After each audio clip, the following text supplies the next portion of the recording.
ចាពុកម៉ែបងប្អូនជាទស្សនវិជ្ជាថ្ងៃទី1ដែលខ្ញុំទៅគេងនៅផ្ទះនៃស្រុកអាយុជិតមកពុកម៉ែបងប្អូនគឺថាកូនក្មេងមកគេងជុំវិញតែម្ដងហើយថ្ងៃឡើយយើងញ៉ាំអីទៅជាមួយក្មេងហើយរំលែកអញ្ចឹងណា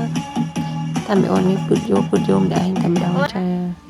តែបងប្អូនមកជុំគ្នាក៏មានកូនងាត់កូនងាអីទៅនិយាយលេងការកទេក្រុមទេនិយាយពីស័យសប្បាយអញ្ចឹងទៅអូននេះវិញគឺថាឃើញទៅគឺថាអត់សប្បាយណាងើបឈោស្រែកហេហូហេតែម្ដងហើយក្មេងនេះក៏នោះមានតែចាប់ត្រីចាប់អីដើម្បីយកម្ហូបទុកសែនសម្រាប់ថ្ងៃចូលឆ្នាំអញ្ចឹងទៅនេះទាំងអស់គ្នាគឺថាជុំគ្នាសប្បាយទៅមែនទេទៅពេលយប់បន្តិចព្រះច័ន្ទរះពេញបរមីស្អាតខ្លាំងនេះទាំងអស់គ្នាបងប្អូនជុំគ្នា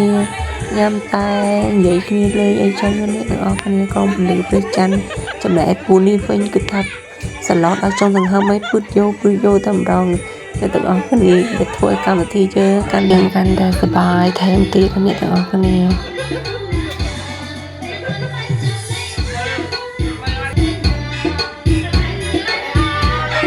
នេះជាត្រីដែលយើងបានបូមស្រះចាប់ពីថ្ងៃនេះទាំងអស់គ្នាគាត់ថា1 2គីឡូ3គីឡូគាត់ថាសាច់វិញច្រើនហើយថាស្វិត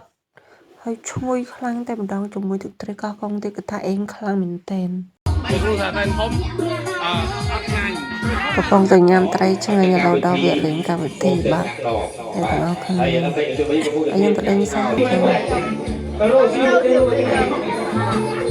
អូខេថាទៅបានដល់ពូកាយតាខុសមែនចាបើគាត់ថាមីអូននេះវិញអាយុច្រើនជាងគេណា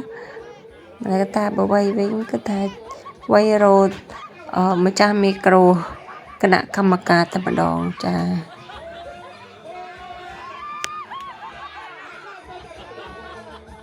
យីមីអូនវ័យម្ដងក៏ហើយយីត្រង់ដាក់ម្ដងទៀតតែម្ដងចាបើថាអូននេះវិញវ័យទៅសំណំរបស់វាដែរចាតែបន្តិចទេទីគាត់អត់បានវិញដែរ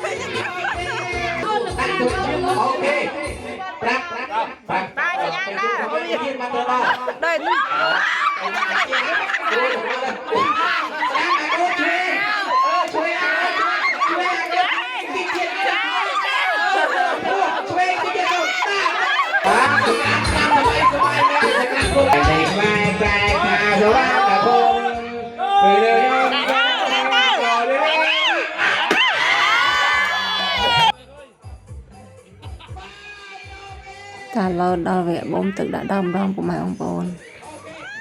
ថាសបាយអើយសបាយបងប្អូនអើយអូននេះបូមទឹកដាក់លើដៃមីអូនពាក់អាវខ្មៅនិងមីអូនពាក់អាវខ្មៅលឺដៃ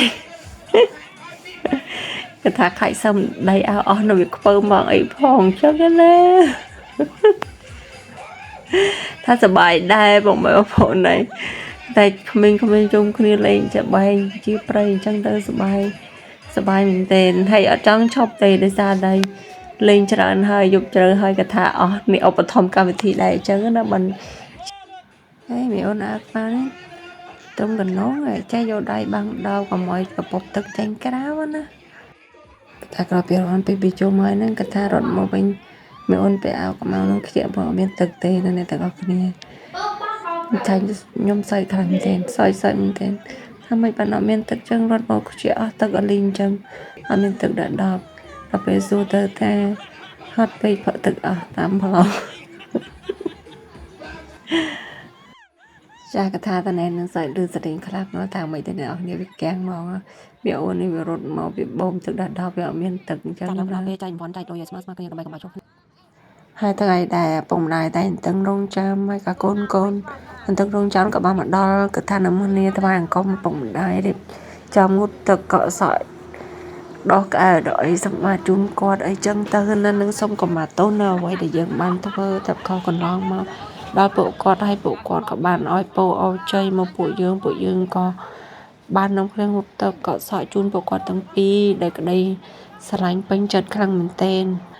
ចឹងពុកម៉ែបងប្អូនតើពុកម៉ែបងប្អូនបានងូតទឹកជូនពួកគាត់អត់នៅថ្ងៃចូលឆ្នាំហ្នឹងគាត់ថាមានតែការនេះទេដែលយើងអាចបានងូតទឹកជុំគ្នាជូនពួកគាត់អញ្ចឹងណាពីព្រោះថាអ្នកខ្លះនៅខេត្តអ្នកខ្លះនៅក្រៅពីគាត់ឆ្ងាយពីគាត់អ្នកខ្លះបែកគ្រួសារអីចឹងទៅក៏មិនដែលបានងូតទឹកបដាគាត់ថាមានតែឱកាសនេះទេដែលពួកយើងអាចជុំគ្នាឲ្យងូតទឹក ជូនពួកគាត់បានជួបគ្នាអញ្ចឹងណាចាបន្ទាប់ពីយើងងូតទឹកឲ្យគាត់ហើយគាត់ក៏ងូតទឹកឲ្យយើងវិញម្ដងងូតទឹកឲ្យកូនចៅទាំងអស់គ្នាហើយក៏ជូនពរកូនចៅទាំងអស់គ្នាជួបតែសេចក្តីសុខរស់ស៊ីមានបានឲ្យមកកាត់ជួបអូនជាអូនម្ដងជាជូនពរអីក៏ទេអ្នកទាំងអស់គ្នាពុកម៉ែខ្ញុំបងខ្ញុំគាត់ធ្វើមុខអ្នកទាំងអស់គ្នាម៉ែគាត់និយាយថាតើបានងូតទឹកឲ្យកូនបើផង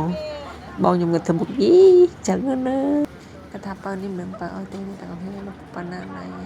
កូនបើនៅតែជាក្មេងតូចសម្រាប់ពួកគាត់ដដែលចឹងណា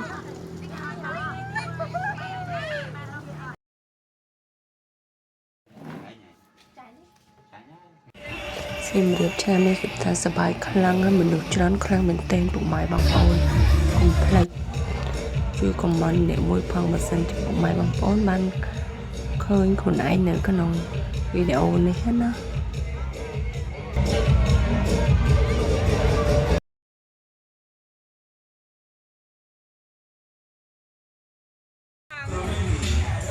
បងថ្លៃខ្ញុំគាត់អ៊ីមអ្នកទាំងអស់គ្នា